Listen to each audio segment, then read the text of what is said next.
छोटे छोटे कपड़ा पहिर के मन बहकावताड़ू हो। छोटे छोटे कपड़ा पहिर के मन बहकावताड़ू हो। काहे ललचावतालू हो मैडम, काहे ललचावतालू हो। काहे ललचावतालू हो मैडम, काहे ललचावतालू हो। टोपे वाला चीज खुलम खुला सबके दिखावताड़ू हो। काहे ललचावतालू हो मैडम, काहे ललचावतालू हो। काहे ललचावतालू हो मैडम, काहे ललचावतालू हो।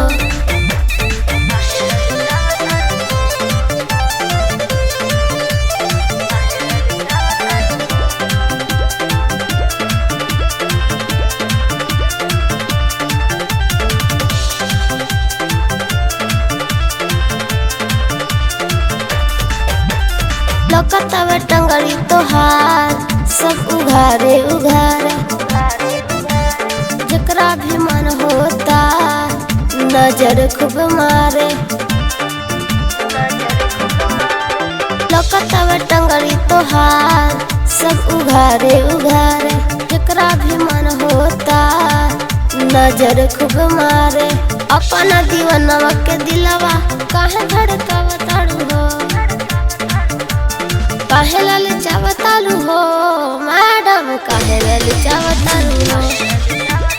काहे ललचावतालू हो मैडम, काहे ललचावतालू हो।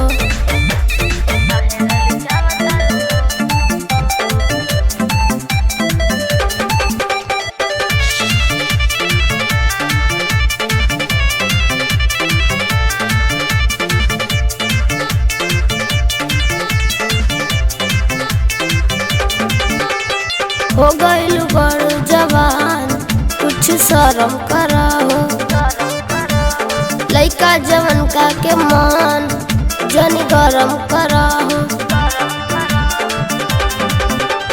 हो गइलू बड़ जवान कुछ शरम कराहो। लइका जवन का के मन जनी गरम कराहो। पेनी हप कट्टी ड्रेस तू अगिया लगावताड़ू हो।